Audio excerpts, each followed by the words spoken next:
Hi, it's Amanda. Welcome to my channel. I am going to come back with the hair content soon, although let's be honest, my word doesn't mean much. I've been planning to make this video since around 12:30 this afternoon.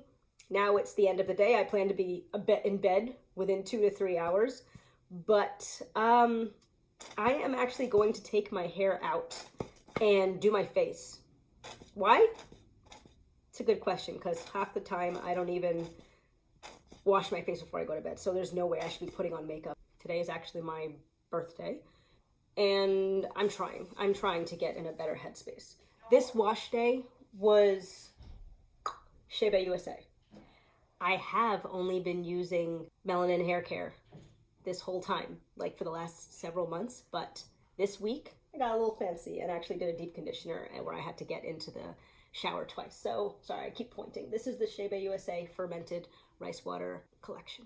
I don't want to make this video, but I'm going to make it, and I don't really ever want to talk about it again. I mean, I'll answer comments. I'll answer any questions you have, but okay, after I recorded my last video, ironically, because irony is a bitch, Layla and Jamie contracted COVID the next day.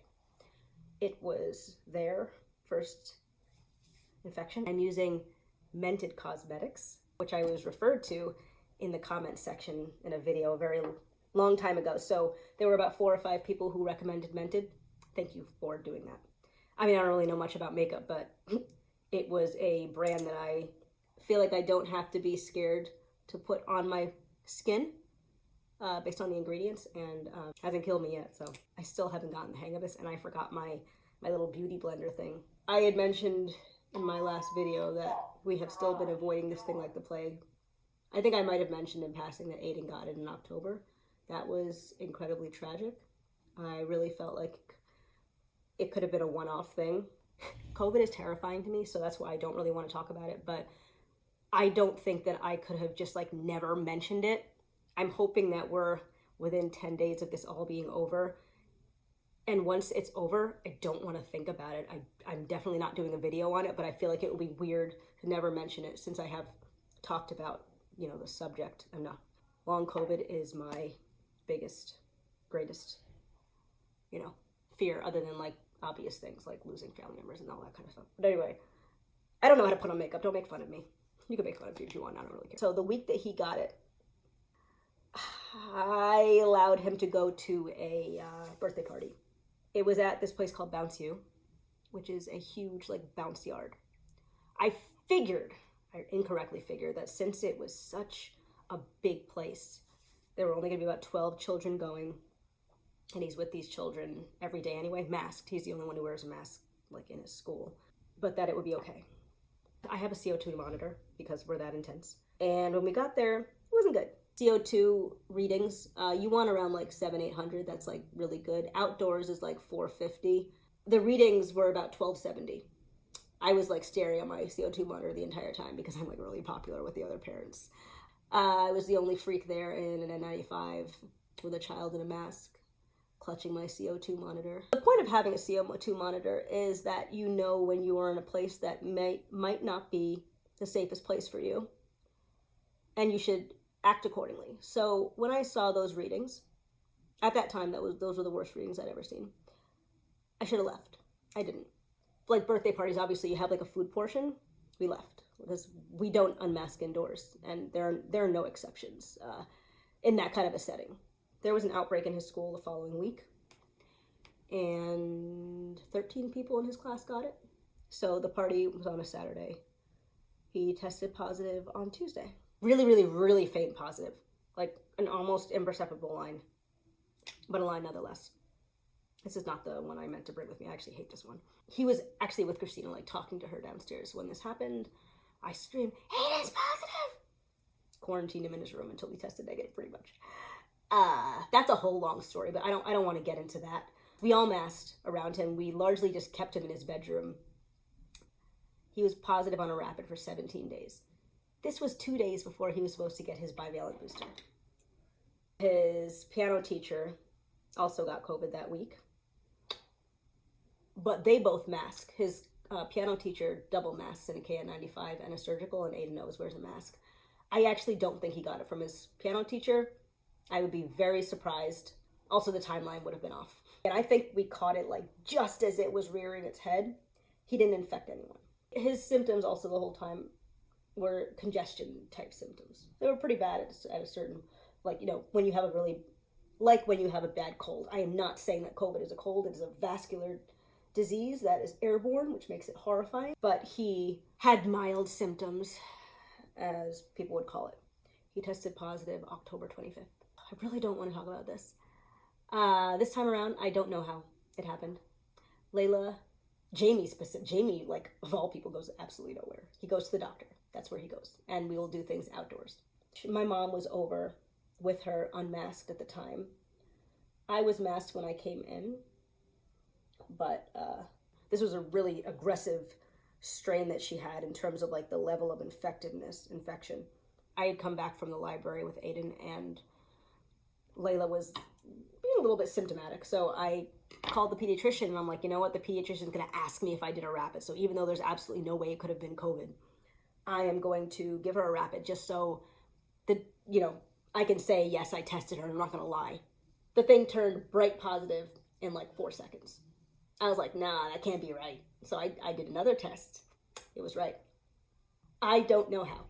Layla got her bivalent booster the week before to the day in a small pharmacy where literally no one came in. The vaccine itself took a few minutes. Then we waited an extra 15 minutes because you're supposed to.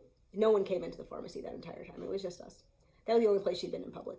Other than that, she has a science class that I host in my backyard with 2 COVID cautious people because of high risk in their family as well. And I know that they're not misstepping.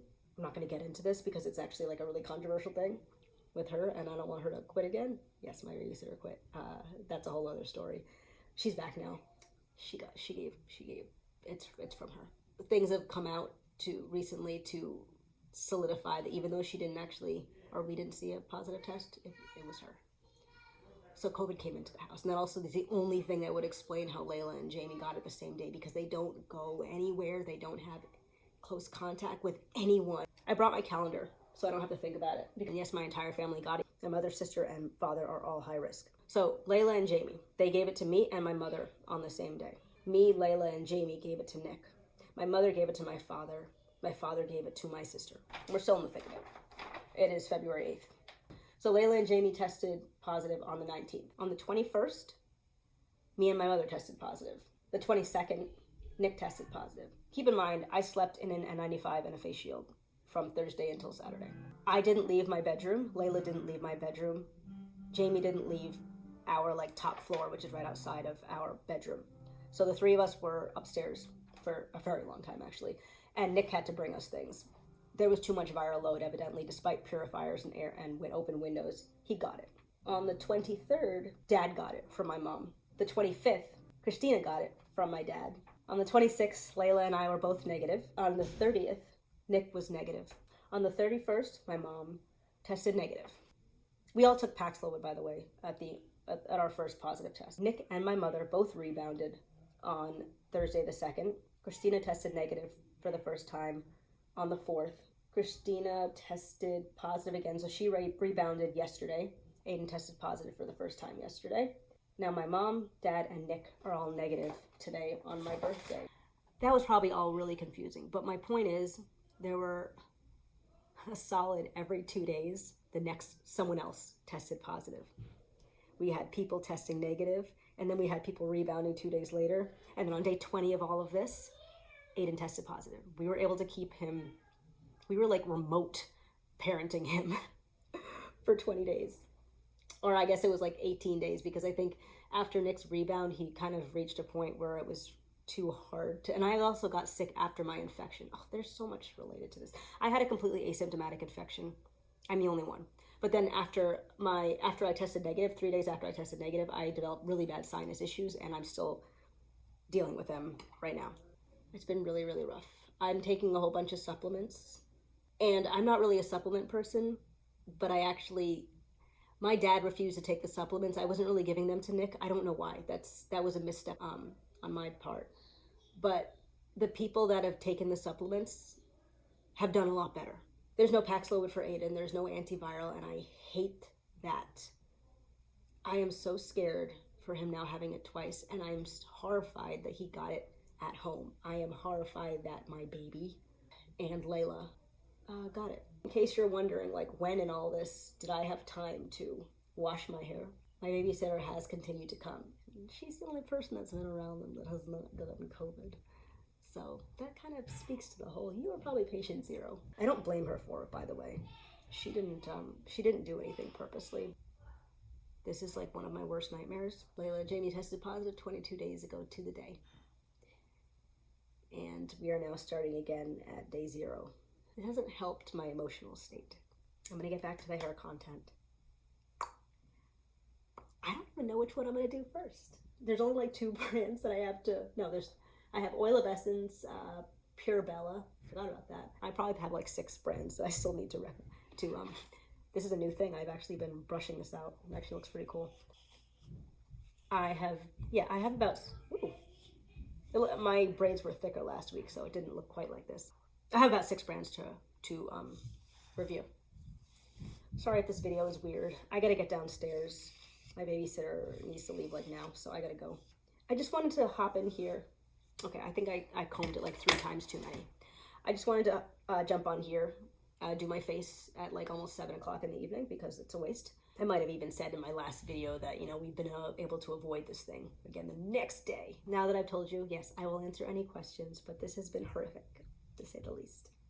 But it was really nice to hear from all of you. I am going through the comments, but to make this a little bit easier for me, I am addressing 1 comment a day. Because I know if I don't have like a system, I'm not going to get through it because I'm still not like quite like normal yet. Like I can't just like go and like talk to everyone. I'm sorry. Thank you so much. My hair looks really cool. It looks real good. Humble, right? I'm glad to be back. I won't come with hair content every week. I think there's too many things that I just want to talk about. I haven't prioritized this because hair is like so frivolous. But hair is actually a part of you. Like it matters as much as, yes, it will be deprioritized when it comes to like health or family and all those kind of things. But let's not pretend it doesn't matter. And I want to get back to it. I want to continue my hair journey. She just texted me to say that she needs to leave. So I gotta go. Thank you for tuning in. I hope all of you are safe, healthy. I hope your families are well.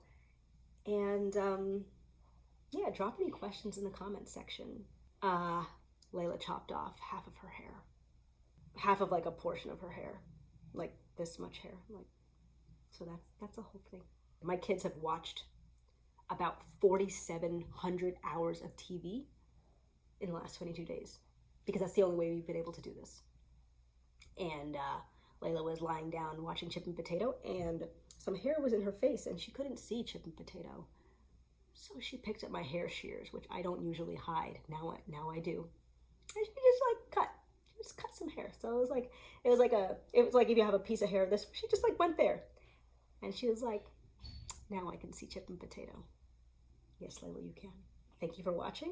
I'm not going to ask you to subscribe to my channel because I am way too inconsistent. That feels like an odd thing to do. But thanks for watching if you got this far. I really hope to be back somewhat consistently. I really do. Have a good one.